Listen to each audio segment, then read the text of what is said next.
There's a strange question almost nobody asks. If two people each make $200,000 a year, why does one become wealthy and the other simply becomes expensive? We've all met them. The person with the beautiful house, the luxury SUV, the designer clothes, the vacations that somehow always make it onto social media. From the outside, they look successful, and maybe they are. But then, years later, the layoffs come. The market changes, a business struggles, and somehow the entire life disappears almost overnight. The house gets sold, the car gets traded in, the lifestyle quietly shrinks. It's strange because we were taught something. Work hard, earn more, make more money, and eventually you become wealthy. But what if that's the first misunderstanding? What if your income is not your wealth? Most people think wealth is measured by what you can buy. But throughout history, the people who built lasting fortunes often behaved very differently. Some lived in enormous homes, others lived surprisingly modest lives. Some dressed extravagantly, others looked almost ordinary. Some were loud, many were almost invisible. And that's because money and wealth are not the same thing. Money is a resource. Wealth is a relationship. Money comes and goes. Wealth changes the way you experience life itself. There's an old idea in economics called opportunity cost. Every decision has a hidden price. Buy one thing and you give up another. Spend an hour here and you lose an hour somewhere else. Spend money one way and it can't be spent another. Most people think wealthy people understand money better, but that's not quite true. I think they understand trade-offs better, and that changes everything. Imagine two people receive the same raise. The first upgrades their life. Bigger house, nicer car, fancier restaurants, a few subscriptions, a better vacation. None of these choices are unreasonable. In fact, they're exactly what most of us would probably do. The second person does something stranger. They keep driving the same car, stay in the same house, invest some of the money, save some, pay down debt, build a margin of safety. Years later, the first person may look richer. The second person may actually be wealthier, because one bought a lifestyle, the other bought options. And this is where things become interesting.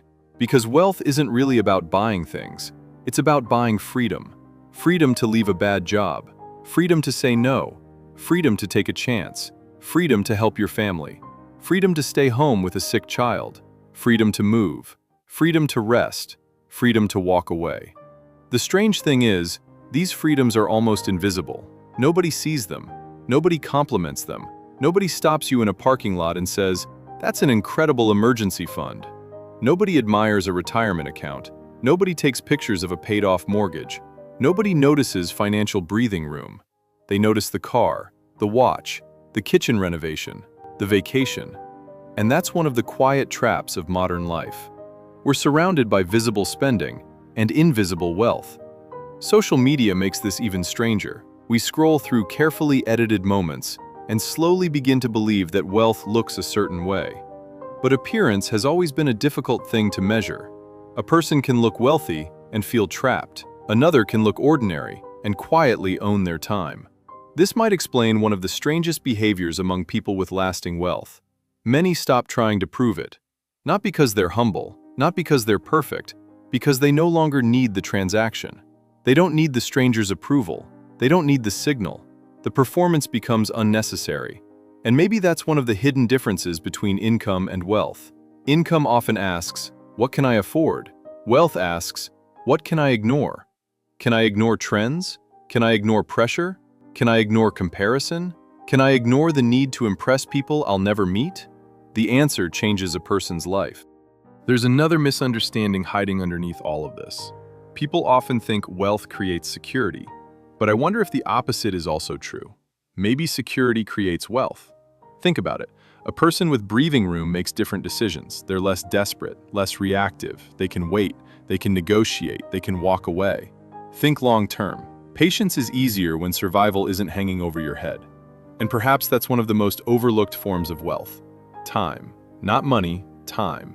Time to think, time to recover, time to learn, time to build, time to make a mistake without destroying your future. The wealthy often buy time long before they buy luxury, because luxury fades, but time compounds. But there's something else hiding here, something people rarely talk about. If income isn't wealth, then eventually you have to ask a difficult question. Why do so many of us chase appearances? I don't think it's because we're shallow. I think it's because we're human. We want belonging, we want respect, we want safety. We want to know we're doing okay. A beautiful house can become proof. A luxury car can become proof. A job title can become proof. The expensive watch, the perfect vacation, the neighborhood, the school, the brand. But sometimes we're not buying the object. We're buying reassurance. We're buying a feeling. And we're buying a story about ourselves. But stories can become expensive. Because the moment your identity depends on keeping up appearances, your freedom quietly leaves the room.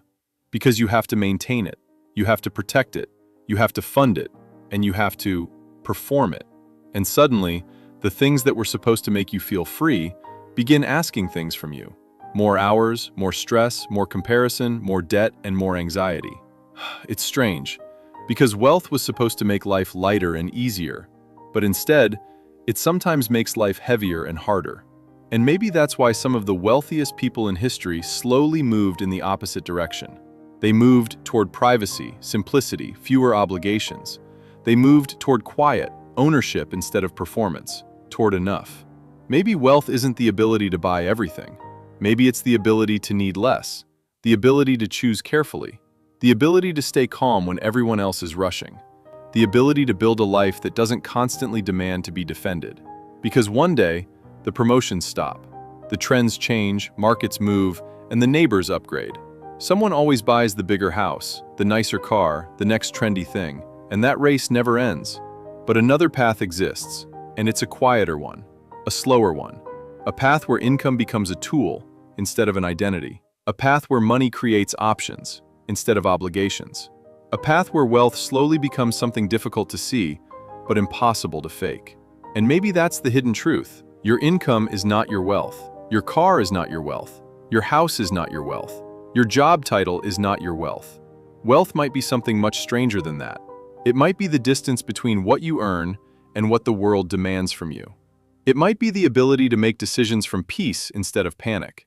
It might be the freedom to walk away, the freedom to wait, the freedom to say no, the freedom to build a life that belongs to you. And perhaps that's why the people who truly understand wealth often stop trying to look wealthy at all. Because somewhere along the way, they discover that the greatest luxury was never attention, it was freedom. And freedom is surprisingly quiet.